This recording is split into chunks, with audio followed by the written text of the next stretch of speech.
Hi, this is Jen from TTPM, and I am here with a dating board game, Landing Mr. Right, from Landing Mr. Right Entertainment.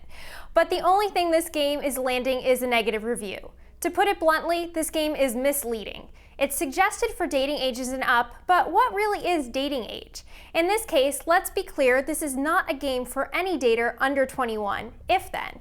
The packaging might lead some to believe this is a mystery date or a dream phone for a new generation. But the game is entirely focused on sexually driven dating scenarios and drinking, or as certain spaces indicate, getting wasted. All of which are not only inappropriate for young, would-be daters, but also don't sound like a good first date for anyone.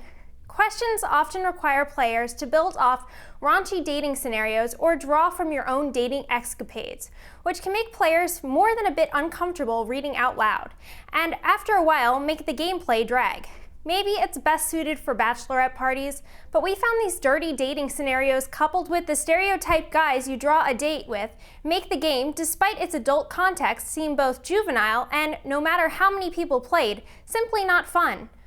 Players take turns rolling the die to move around the game board. Any space you land on or card you draw can either send you all the way to the end of the game or all the way back to the beginning. You can even end up spending the majority of the game in the spot dating rehab without even landing a date.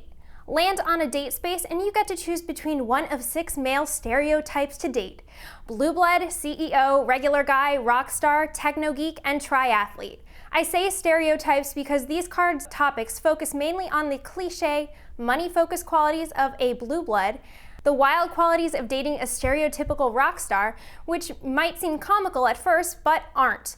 The game even makes the quote-unquote regular guy seem more of an unemployed bum than an average nice guy. And how about a little racial diversity? Every guy pictured on the packaging appears to be white, save perhaps the tan triathlete. Additional spaces throughout the game could land you on a date location in New York and Vegas, a blind date chosen by your fellow gamers, a red flag, girl time, and more. Land on the Mr. Right space at the end of the board to win, although we still aren't sure who this Mr. Right character is, or if it's just a blend of all the vain and shallow characteristics you've acquired from your previous dates. Playing times will vary, but it takes roughly about 45 minutes to play. Overall, we found Landing Mr. Right to be all wrong. It's a game that might look like a modern-day dream phone or mystery date, but ends up pandering to the most unappealing and stereotypical characteristics of people.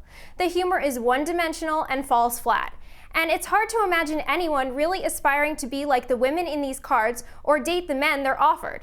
If this was really how dating was, it would be more frustrating and disappointing than it really is.